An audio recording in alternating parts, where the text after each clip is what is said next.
As we increasingly help married couples, families with children, even families with a lot of children here at Nomad Capitalist, one of the questions that is increasingly being asked is, how do we make sure that we stay safe as we're traveling around the world or moving overseas?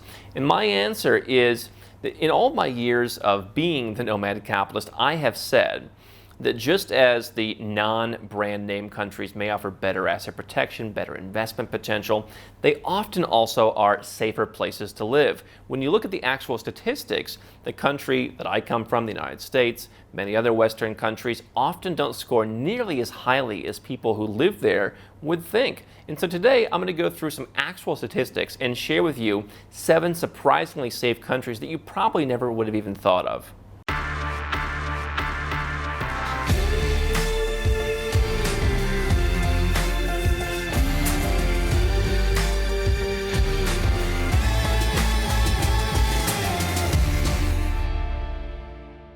Hey guys, I'm Andrew Henderson, and here at Nomad Capitalist, we not only produce thousands of these videos and blog articles at nomadcapitalist.com, but we actually help 7- and 8-figure entrepreneurs and investors legally go where they're treated best, whether that's moving overseas to save on tax, protect their families, protect their assets, invest in new boom markets, even get a second citizenship. You can learn more about what we do at nomadcapitalist.com. And just as many of the strategies that I use personally to live a free life, and a tax-friendly life are in countries that you probably wouldn't think would do that. I think people often have weird associations with which countries are actually safe. And so I went through a list, one of the many lists that I look at in terms of safety. I went through one in particular. It's the Numbeo list. They put out a list once or twice a year of the safest countries in the world, and they rank the crime index and also the safety index. Basically, they're mirror images of each other, or opposites of each other. And I went through the top 25 countries, and I picked out the 7 that a lot of people wouldn't imagine were actually that safe. And it starts with number 1, the safest country in the world by their standards for 6 years in a row, and that is Qatar in the Gulf. Now, that's a part of the world that a lot of people are freaked out about. They say, don't go there, it's unstable, you're going to have a problem. I've known folks who've lived in Qatar, and while they may say it's a little bit sleepy, certainly it's not only tax-friendly, but it is, by some standards, the safest country in the world. It's highly developed, by some standards also the wealthiest country in the world, and so it's a place that you probably don't think about a lot, except for the fact that it is extraordinarily safe, both from property crime, from violent crime. You can go there and you'll be pretty safe. Not so far away is the number 2 country that might surprise you, which is the United Arab Emirates, the UAE, home to Dubai, Abu Dhabi, a lot of beaches, a lot of up-and-coming places.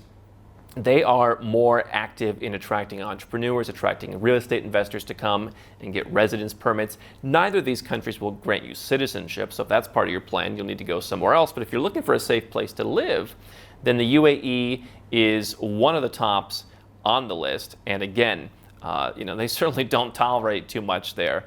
If you're a criminal and you're going to jail, people have told me it's a real punishment. This is not Norway, where they're just, fluffing you with a feather in the morning and bringing you your choice of, eggs cooked for breakfast.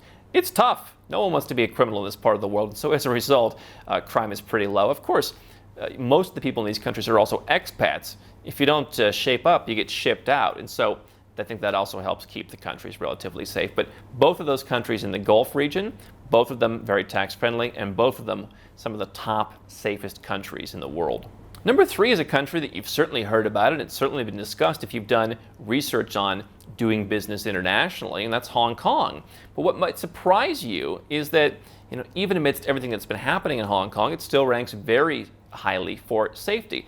This is something that people, I see a lot, where people turn on CNN, or they turn on BBC, or they turn on whatever their local news channel is, and they see something happening in another part of the world, and they instantly think, that place must be falling apart.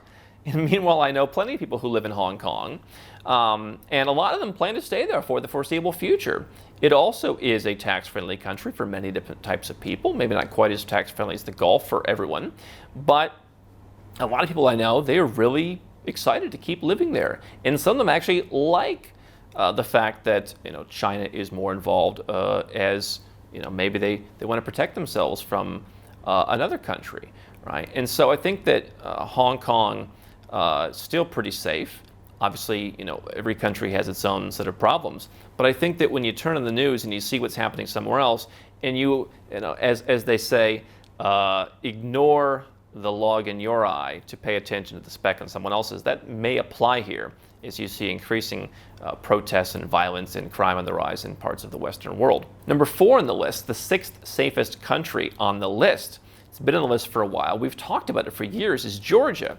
And while we have brought a lot of people to Georgia to do things like open a bank account, buy property, people are always sending us emails how they went to Georgia because they heard about it here. What a lot of people still don't know is it is one of the safest countries in the world. It is a place where you can go out and walk at any time of the day or night. And actually, it is relatively vibrant at all times of day or night. In some areas of Tbilisi. There's actually things to do late at night. It's a bit more of a later culture. They start later, they end later, but a very comfortable place to be out and about. People don't put up with crime, and I think a lot of the criminals that were there were chased out when the reforms happened in the early 2000s, and they went somewhere else. And so now it's one of the safest places in the world. Everyone I know there has a story of just how safe it is, where people will literally return your property to you if you leave it behind. I left $1,000 on a restaurant table once, and hours later we called the restaurant only to be told, oh sure, we'll bring it over to your office right now. Where should we deliver the $1,000 in cash that was sitting on our table? Everyone has a story like that, and I think it is definitely a very safe place to go. Definitely a little bit of a cultural shift, but one that I think is great with all the great food and wine. You've heard me talk about it for years. You may know my opinions on that. So it's not exactly a place where you can go and have the exact westernized style of life that you might be able to recreate in particularly Dubai, for example. But it is definitely very safe. Next door, another surprisingly safe country we've started talking about recently that cracks the top 10 is Armenia. Armenia, very interesting place. Again, probably not quite as historically open to foreigners. It has not become as much of a tourist market. It is not known as much for its food or for its wine, but certainly you can get all those things there in Armenia. You've got a great workforce. You've got a decent real estate market that is supported by investors from the diaspora all around the world. And so it's a country that I've really started looking at very seriously for a lot of things, including now opening our own office there this year. And so I think that Armenia is a place to watch. May not be your number one place to live if you're from the West, but definitely a very safe country. And I think it reinforces that even in a part of the world where you're next door to Iran, you have great safety. Number 6, moving further into Europe, is Romania. Very interesting place. Spent a lot of time in Romania. What's interesting to me is when you look at a lot of the crime data from Europe, certain crimes, whether it's homicides, whether it's rape, whether it's property crime, some of the really scary stuff, is much better, generally speaking, in Eastern Europe. There may be some exceptions. Ukraine and Russia generally have higher homicide rates. Every other country in Europe has a lower homicide rate than the United States. But Eastern Europe and countries like Romania do generally tend to have lower rates of crime. And I've seen that, and I know people who, like myself, have traveled all over Europe. They generally see more petty crime in places like Spain. Meanwhile, they go to Romania and they're relatively left alone. Number 7, Cyprus. Interesting place, has a residence by investment program, citizenship by investment program. Definitely feels like one of the safer places in Europe, having been there. You're on an island. Even though the island is divided between what Turkey claims is the Turkish Republic of Northern Cyprus and the Greek part in the south. They are part of the European Union. They are a relatively tax-friendly country, especially for some entrepreneurs. And it feels like you've got a really nice, just good, safe feeling, whether you want to live in the hills of Paphos, whether you want to live in Limassol Marina. I really always felt safe when I was there, and so the numbers back it up. Now, my thoughts on countries that are safe is I have singled out Central America as being a place that I might be concerned about. Now, the beaches of Costa Rica are probably an exception. Panama City, I think, is an exception. A lot of parts of Central America are some of the highest crime rates in the world. And I have seen a couple issues in that part of the world. The exceptions that I've noted, perhaps southern Nicaragua could also be something of an exception.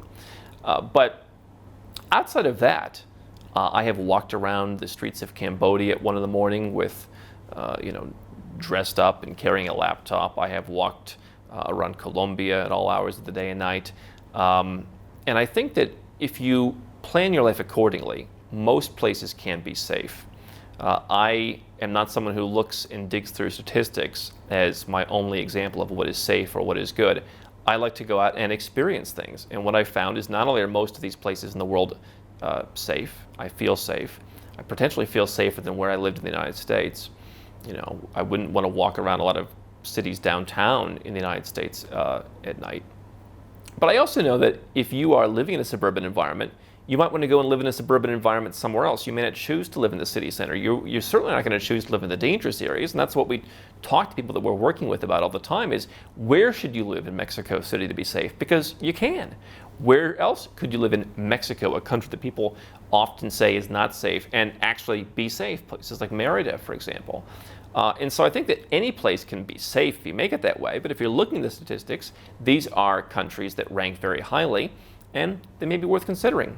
If you have a country that you believe is safe or unsafe, I'd love to hear your feedback. Leave a comment below. And if you want to see more videos about safe countries, then leave a comment below and let me know that as well.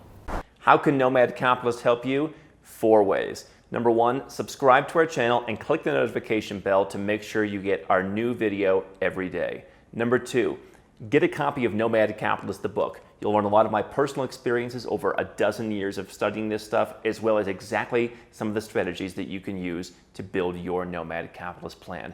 Number 3, if you're not sure where to start, but you want to come and learn from my team and I, you want to come and mingle with like-minded people, learn more about our live conference, Nomad Capitalist Live. It's coming up soon. And number 4, if you want some help right now because you've got a burning issue, you need something solved, you want to lower your taxes, get a second passport, or build the Nomad Capitalist lifestyle of your dreams, go to nomadcapitalist.com and click on Become a Client.